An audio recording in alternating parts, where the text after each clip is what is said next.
अस्सलाम वालेकुम नाजरीन, आप देख रहे हैं TBN न्यूज़।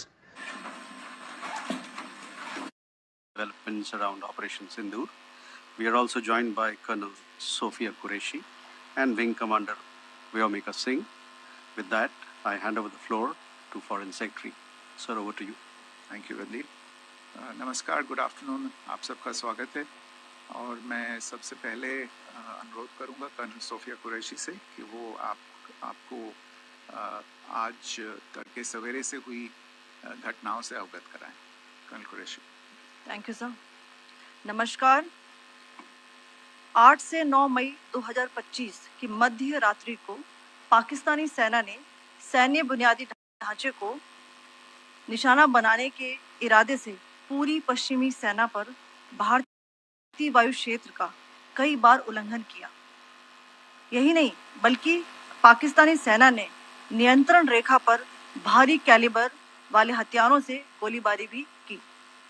अंतर्राष्ट्रीय सीमा और नियंत्रण रेखा पर लेह से लेकर सर क्रीक तक 36 स्थानों पर 300 से 400 लगभग ड्रोनों का इस्तेमाल घुसपैठ का प्रयास करने के लिए किया गया। भारतीय सशस्त्र बलों ने काइनेटिक्स व नॉन काइनेटिक साधनों का उपयोग करके इनमें से कई ड्रोन्स को मार गिराया। इतने बड़े पैमाने पर हवाई घुसपैठों का संभावित उद्देश्य वायु रक्षा प्रणालियों का परीक्षण करना और खुफिया जानकारी इकट्ठा करना था। ड्रोन के मलबे की फोरेंसिक जांच की जा रही है।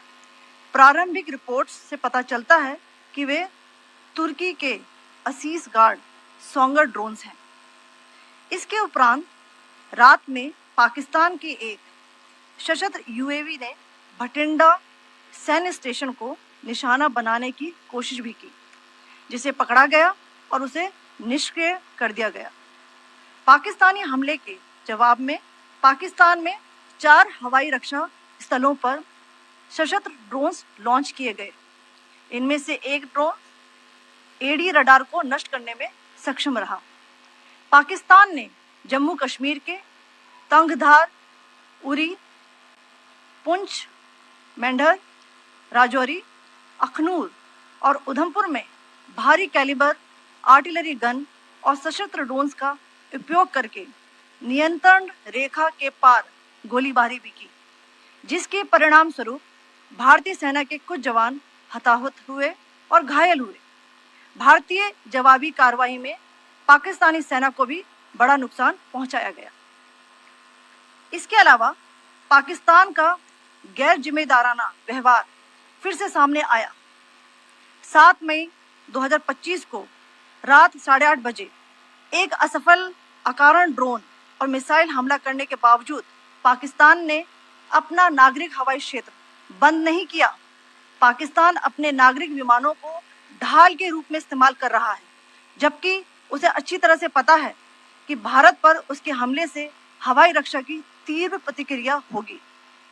यह भारत और पाकिस्तान के बीच अंतर्राष्ट्रीय सीमा के पास उड़ान भरने वाले अंतर्राष्ट्रीय उड़ानों सहित नागरिक विमानों के लिए सुरक्षित नहीं है। यहाँ स्क्रीन शॉट में पंजाब सेक्टर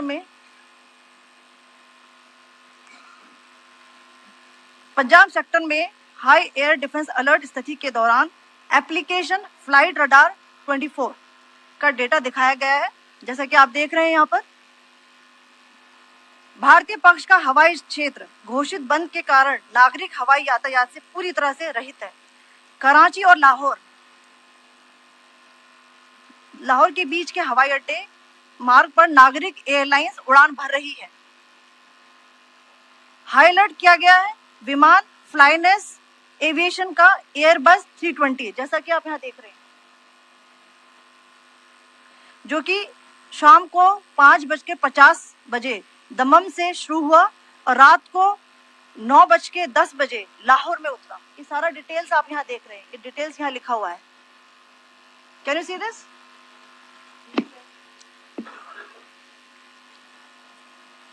भारतीय वायुसेना ने अपनी प्रतिक्रिया में काफी संयम दिखाया और इस प्रकार अंतर्राष्ट्रीय नागरिक विमान सेवा की सुरक्षा सुनिश्चित की।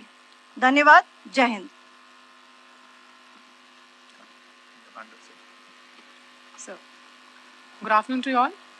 On the intervening night of 8th-9th May 2025, Pakistan military carried out multiple violations of Indian airspace along the entire western border with an intent to target military infrastructure. Pakistan military also resorted to firing of heavy caliber weapons along the line of control. Along the international border and line of control, drone intrusions were attempted from Leh to Sar Creek at 36 locations with approximately 300 to 400 drones. Indian Armed Forces brought down a number of these drones using kinetic and non-kinetic means. The possible purpose of these large-scale aerial intrusions were to test the AD systems and gather intelligence. Forensic examination of the drone debris is being undertaken. Preliminary reports suggest them to be of Aziz Guard Songa drone of Turkey. Later in the night, an armed UAV of Pakistan attempted to target Bhatinda military station, which was detected and neutralized. In response to the Pakistani attack, armed drones were launched at 4 air defense sites in Pakistan. One of the drones was able to destroy an AD radar. Pakistan also carried out artillery shelling across the line of control using heavy caliber artillery guns and armed drones at Tangdhar, Uri, Poonch, Mendhar, Rajouri, Akhnur, and Udhampur in Jammu and Kashmir area, which resulted in some losses and injuries to Indian Army personnel. Pakistan Army also suffered major losses in Indian retaliatory fire. Additionally, Pakistan's irresponsible behavior again came to fore. Pakistan did not close its civil airspace despite it launching a failed unprovoked drone and missile attack on 7th May at 8:30 hours in the evening.